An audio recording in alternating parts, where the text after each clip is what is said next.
एक बार प्रेम से बोलो श्री रामचंद्र की जय, चारू भैया की जय। रामचरितमानस कथा। आज कथा हम कहेंगे कि कहते हैं कि मनुष्य स्वार्थी है, लेकिन हम कहेंगे कि सब लोग स्वार्थी है। देवता लोग भी बहुत बड़े स्वार्थी है। इतना स्वार्थी है कि किसी के घर उजड़ जाए या बस जाए, बस मेरा मतलब पूरा होना चाहिए, जो कि ऐसा नहीं होना चाहिए। और सब तो सब राम के विषय में भी ऐसा सोच रहे हैं। राम का कितना मतलब वो लोग के मनोकामना पूरा करने के लिए, सबकी मनोकामना करने के लिए प्रभु श्री राम जी घर को त्याग दिए, वनवास को चल दिए। यहाँ तक कि उनकी पिता का, राम जी के वियोग में उनका पिता का मृत्यु हो गया, लेकिन देवता लोग का तरस नहीं आया। जब भरत जी जा रहे हैं राम जी को मनाने के लिए चित्रकूट में, तो देवता सबका धुकी लग गई। लोग डर रहे हैं, ये सोच रहे हैं कि अरे भरत जी जा रहे हैं मिलने के लिए और राम बहुत प्रेम से मिल रहे हैं, कहीं भरत का प्रेम देख करके राम घर न लौट जाए। बताइए, ऐसे देवता लोग की स्थिति है। हम लोग कहते हैं मनुष्य को कि बहुत स्वार्थी है, बहुत मतलबी है, मनुष्य के हम लोग कहा करते हैं। लेकिन यहाँ तो हम देखते हैं कि देवता मनुष्य से बढ़कर स्वार्थी हैं, जो कि ऐसा नहीं होना चाहिए, वो भी राम के विषय में। राम तो ऐसे हैं कि सबको दुख समझने वाला, वो तो अंतर्यामी है, सबके विचार को समझने वाला। इसी विषय पर हम कथा कहेंगे। पहले प्रभु श्री राम जी के हम नाम ले ले, क्योंकि जहाँ कथा होती है प्रभु श्री राम जी के हम लोग करते हैं, वहाँ पर हनुमान जी अवश्य आते हैं, लेकिन अपने लोग का पता नहीं चलता है कि कब आ रहे हैं, कहाँ बैठ रहे हैं, कैसे सुन रहे हैं। इसलिए बाबा गोस्वामी तुलसीदास जी बहुत सुंदर हनुमान जी को आसन देने के लिए, बैठाने के लिए बहुत सुंदर चौपाई लिखे हैं। सुनिए आप सब कैसे लिखते हैं। आप सब रामायण कहने से पहले ये पंक्ति जो है दोहा, ये चौपाई का आप सब जरूर पढ़िएगा। तो चलते हैं, हनुमान जी को आसन देते हैं। भक्ति भक्त भगवंत गुरु चतुर्नाम बपु एक, तिनके पद बंदन करो नासे भीख नयने। सिया मांडवी उर्मिला श्रुति कीरति बरिबाम, चारु सुवन चारु रतन तुलसी करत प्रणाम। भाषा तुलसीदास कृत कथा करो अनुसार, आसन लीजय हृदय महु आयहु पवन कुमार। मंगल भवन मंगल हारी, द्रबहु सुदशरथ अजिर बिहारी। देखिए बाबा गोस्वामी तुलसीदास जी ये कितना अच्छा मतलब पंक्ति लिखे है चौपाई को, कि हनुमान जी को बिठाने के लिए कि आसन लीजय हृदय में आसन देते हैं। आसन लीजय हृदय महु आया हूँ पवन कुमार।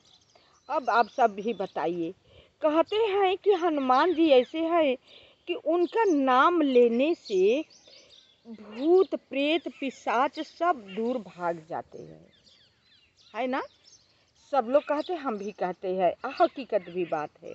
हनुमान जी में बहुत शक्ति है, लेकिन जब हनुमान जी हृदय में वास करेंगे तो क्या हमारे अंदर खराब सोच कभी उत्पन्न हो सकता है? नहीं, हमारा हृदय जो है निर्मल हो जाएगा, और जब निर्मल हो जाएगा तो भगवान के भक्ति में ऑटोमेटिक मन लगने लगेगा। हम भगवान को जैसे हनुमान जी भक्त हुए हैं वैसा तो नहीं हम हो पाएंगे लेकिन जहाँ खराब सोच है वो अच्छा अवश्य होगा। जहाँ हम खराब सोचते हैं, मेरा आलस से मन होता है, मेरा कुछ करने में मन नहीं लगता है, वो सब दूर हो जाएगा। ये मान कर चलिए, विश्वास के साथ मैं कह रही हूँ, अपना अनुभव मैं कह रही हूँ कि ऐसा ही होता है। इसलिए मेरा मन बहुत लगता है ये सब भगवान का चर्चा करने में, हनुमान जी का चर्चा करने में, और पढ़ने में, और सबको सुनाने में। तो जब हम इतना बगीचा में आकर के सुना रहे हैं, तो आप सब तो कहीं पे मोबाइल खोल देंगे, सुनते रहेंगे, है ना। तो हम चलते हैं कि कैसे देवता लोग भरत जी के पीछे पड़े हुए हैं। मिलन बिलो कि भरत रघुबर के, सुरगन सभय धक धक धर की। समुझाए सुर गुरु जड़ जागे, बरसी प्रसून प्रशंसन लागे। जब मिलनी देवता सब दिखे राम जी को अब भरत जी को, तो उन लोग के अंदर धुकी सी लग गई, सोच में पड़ गए। बहुत उन लोग के पास विषाद हो गया, बहुत बड़ा विषाद हो गया कि भरत जी से राम जी बहुत प्रेम से मिल रहे हैं। कहते हैं कि हमारा खुशी इंसान को बर्दाश्त नहीं होता है, जलन हो जाता है। यहाँ तक देवता लोग के भी जलन हो गया है भरत जी का राम जी को मिलन देखे करके। तो अब क्या करते हैं, गुरु बृहस्पति जी उन लोगों के समझाते हैं कि ऐसा सोच मत करो, प्रभु श्री राम जी वैसे नहीं है, न भरत जी वैसे है। लोग का प्रेम जो है बहुत प्रगाढ़ है, लोग प्रेम के वशीभूत लोग मिल रहे हैं। जो तुम लोग नीच सोच रहे हो वो सोचना छोड़ दो, नहीं तो सबसे तुम लोग जीत जाओगे, उबर जाओगे। अगर भारत के साथ कुछ भी ऐसा करोगे ना, तो राम जी किसी को बख्शेंगे नहीं, क्योंकि भरत जी राम जी को बहुत प्रिय है। लक्ष्मण जी राम जी के साथ में है, लेकिन प्रिय हैं भरत जी। राम जी के साथ में लक्ष्मण जी रह रहे हैं, साथ में वन में गए हैं, जो कि लक्ष्मण जी रातों दिन सेवा में लगे हुए हैं। कभी उन लोग जंगल में सोए नहीं लक्ष्मण जी, लेकिन फिर भी राम जी भरत जी को सराहना करते हैं खुद लक्ष्मण जी से। कहते हैं कि मेरे भाई भरत जैसा संसार में कभी हुआ है न होगा जो मेरे भरत है। राम जी कह रहे हैं, बखान कर रहे हैं, स्वयं लक्ष्मण जी से कह रहे हैं। तब जब इतना गुरु बृहस्पति जी समझाए, तब देवता लोग को चेत हुआ कि हाँ सही बात है। तब जाकर के उन्होंने अंजलि में भर भर के प्रभु श्री राम जी पर भरत जी पर मिलनी देख करके फूल बरसाए। सबको समझाने वाला आदमी चाहिए, सबको एक समझदार आदमी की ज़रूरत है, सबको समझाने की ज़रूरत है। हमेशा किसी को बुद्धि हमेशा अच्छा ही काम नहीं करता है, कभी कभी बुद्धि विवेक जो है खराब हो जाता है। मिलनी स प्रेम रिपु सुध नहीं, केवटु भेटे राम। भूरि भाये भेटे भरत, लक्ष्मण करत प्रणाम। मंगल भवनाया मंगल हारी, द्रबहु सुदशरथ अजिर बिहारी। फिर श्री राम जी प्रेम के साथ शत्रुघ्न जी से मिले। मिल करके तब केवट निषाद राज पीछे खड़े थे, सोच रहे थे कि हम कब मिले, ये लोग हट जाए मिलकर, तो हम प्रभु श्री राम जी के गुहार लगाए। तो केवट से खुद ही जब ही उन्होंने प्रणाम किए, करते हुए लक्ष्मण जी से भरत जी बड़े ही प्रेम से मिले। भेटे लखन लला के लघु भाई, बहुरी निषादु लीन उर लाई। पुनि मुनि घन दुहु भाई न बंदे, अभिमत आशीष पाई आनंदे। तब लक्ष्मण जी ललक कर बड़ी उमंग के साथ छोटे भाई शत्रुघ्न जी से मिले। खूब खुश हो गए, जैसे कि कई रंग का मिलनी होता है। एक हाँ आ गए, आओ मिल लेते हैं, ये होता है। और एक होता है धाधा करके आगे जाते हैं और लिपट जाते हैं।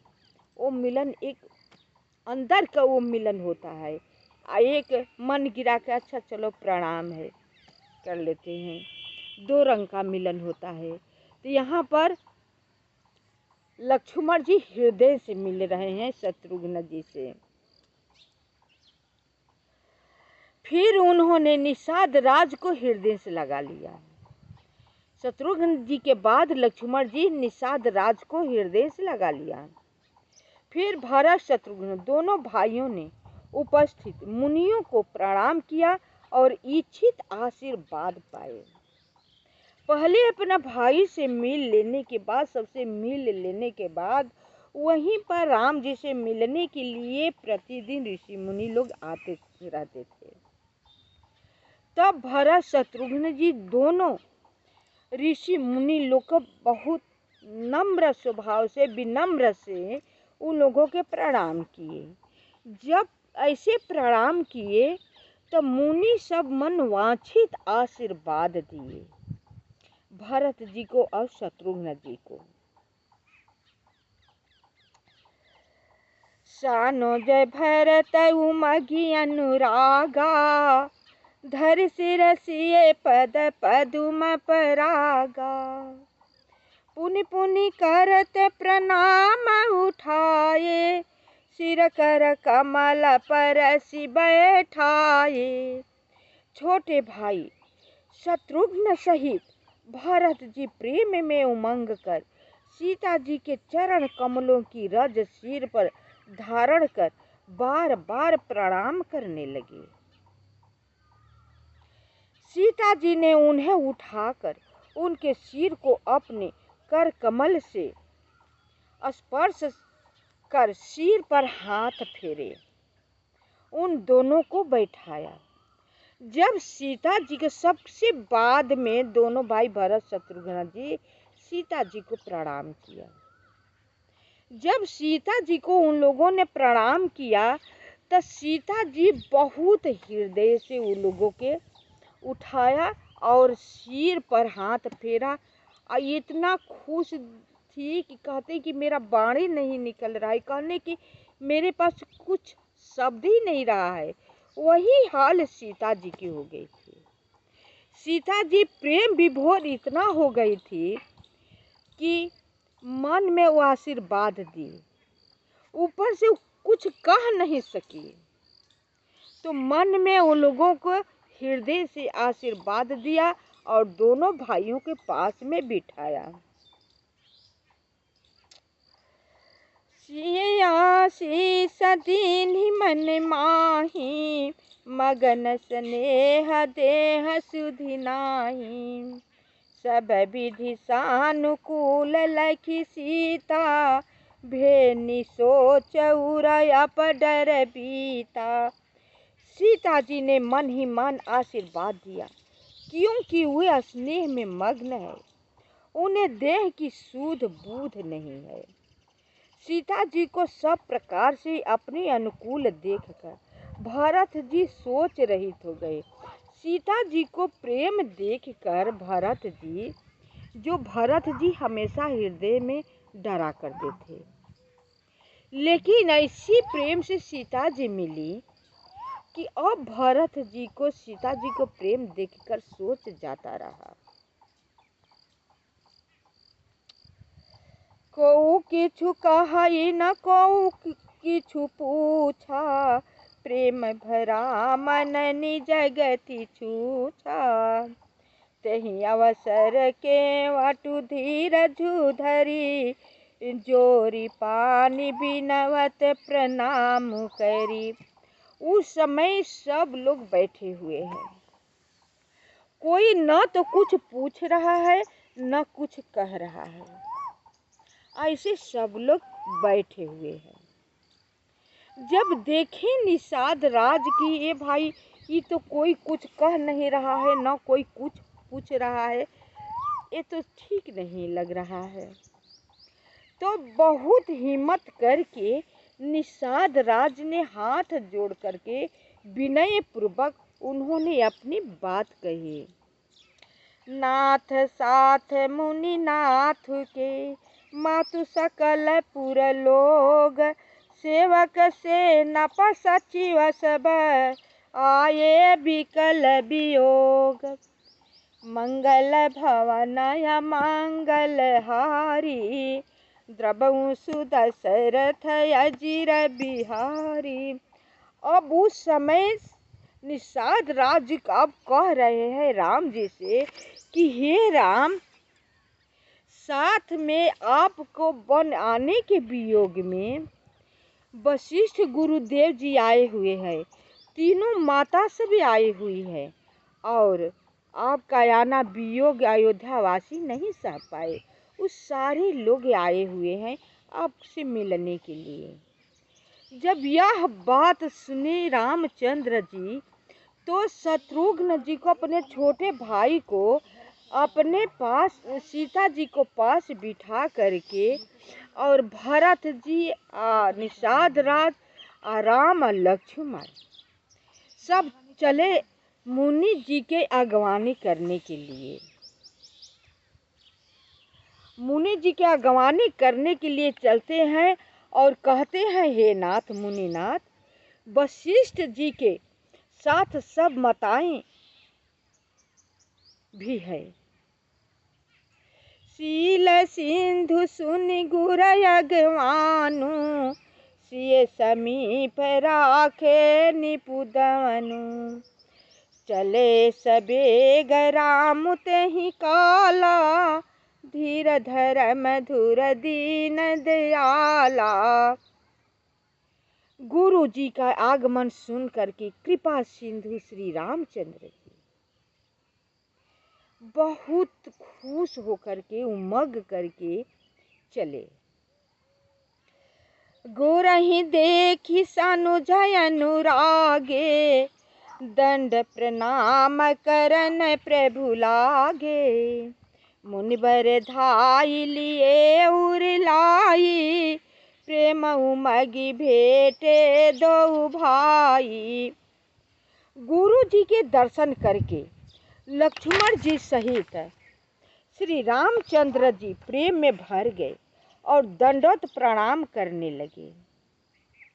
मुनि श्रेष्ठ वशिष्ठ जी इन्हें दौड़कर, मुनि जी दूर ही से दंडवत उन्होंने प्रणाम किया, लेकिन इतने में देखे मुनि जी कि दोनों भाई दंडवत प्रणाम कर रहे हैं, तो मुनि जी उठ करके अपने आसन पर से दौड़ करके दोनों भाई को उठा करके बहुत प्रेम भरी उमंग से राम जी को हृदय से लगा लिया। फिर बाद में लक्ष्मण जी को दोनों भाइयों के साथ भी हृदय से लगा लिया। प्रेम पुलकी केवट कही नामु, किन्ह दूर ते दंड प्रणाम।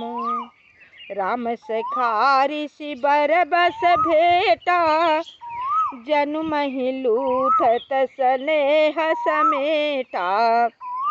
फिर प्रेम से पुलकित होकर केवट निषाद राज अपना नाम लेकर दूर ही से वशिष्ठ जी को दंडवत प्रणाम किया। ऋषि वशिष्ठ जी ने राम सखा जान करके उसको जबरदस्ती हृदय से लगा लिया, जो कि सबसे नीच केवट लेकिन राम का भक्त था।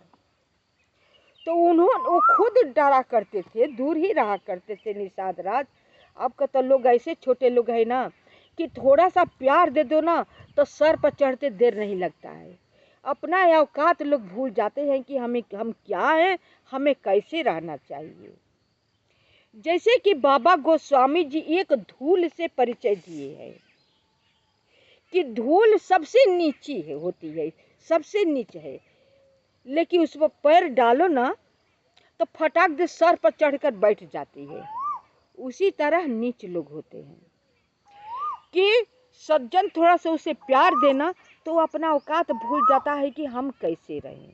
वो तुरंत सर पर चढ़ जाता है और कुछ भी बोल देता है, अनाप शनाप कुछ भी कहने में उसे संकोच नहीं होता है। औकात भूलने का मतलब यही होता है कि कुछ कहने में धड़ाधड़ कह देता है। उसे समझ नहीं होता है कि हमें किससे कैसे बात करनी चाहिए, हमें किसके साथ कैसे रहना चाहिए, सब भूल जाता है। इसी से बाबा गोस्वामी तुलसीदास जी कहते हैं कि स्वभाव उसका देखकर बड़े आदमी को अपने आप सिमट जाना चाहिए। उसे धीरे धीरे दूरी बना लेनी ही अपनी को समझदारी है। उसे लड़े झगड़े ना, उसे कुछ कहे ना, उसे उसका स्वभाव देख करके अपने आप को सिमट जाना चाहिए। यही समझदारी है समझदार लोगों के। तो वहाँ पर निषाद राज सर पर नहीं चढ़े हैं, राम का सखा हैं, लेकिन फिर भी सबसे दूर रहते हैं, हट हट करके रहते हैं। अपना नाम बता करके दंडवत प्रणाम वशिष्ठ मुनि जी को करते हैं, लेकिन राम जी को सखा, राम जी को प्रिय जान करके वशिष्ठ मुनि जी उन्हें जा करके जबरदस्ती हृदय से लगा लेते हैं। यही इसी को कहते हैं कि बड़ के साथ रहियो तो खइयो गोवा पान, और छोटे के साथ रहियो तो कटइयो दोनों कान। हकीकत है, इस पर कह तो देते हैं सारे लोग, लेकिन इस पर अमल नहीं करते हैं कि इसका मतलब होता है क्या। जैसे कि निषाद राज राम जी के साथ रहे तो उनमें सब लोग, वशिष्ठ मुनि बहुत महान है, बहुत महान है, लेकिन राम जी को सखा जान करके निषाद राज को हृदय से लगा लेते हैं और उन्हें सब लगा लेते हैं। यहाँ तक कि तीनों माताएं निषाद राज को प्रेम भरी बहुत राम जी को सखा जान करके लक्ष्मण जी के रूप में देखा करती हैं, उन्हें मन चाहा आशीर्वाद देती हैं, जो कि आशीर्वाद धन दौलत से भी बढ़कर बहुत बड़ा एक कवच होता है। इसको सब लोग नहीं पहचानते हैं, न समझेंगे। धन दौलत के पीछे भागते हैं, उसी के बहुत कुछ समझते हैं, लेकिन अगर किसी को दिल से आशीर्वाद निकल जाए ना तो सब कुछ को तुच्छ हो जाएगा उसके आगे। वही आशीर्वाद माताएं देती है, क्यों कि राम के सखा थे, है तो बहुत नीच जात का, लेकिन है राम का सखा, इसलिए आशीर्वाद देते हैं। तो कथा बहुत लंबा हो जा रहा है, अपने वाणी को हम यहीं पर विराम देते हैं। आप सब ये पूरा प्रसंग पढ़ा कीजिए, पढ़ेंगे सुनेंगे तभी ज्ञान होगा, वरना ऐसे ज्ञान नहीं होगा। अज्ञान है, मनुष्य के दिमाग बहुत जरूरी होता है। अज्ञान होगा बिना सत्य संग विवेक न होई। जब तक से आप सत्य संग नहीं करोगे, जब तक से अपने से बड़े आदमी के पास में नहीं बैठोगे, तब तक से तुम्हारा ज्ञान नहीं होगा। तो इसलिए अब यहीं पर हम कथा को विराम करते हैं। आप सभी को प्रणाम।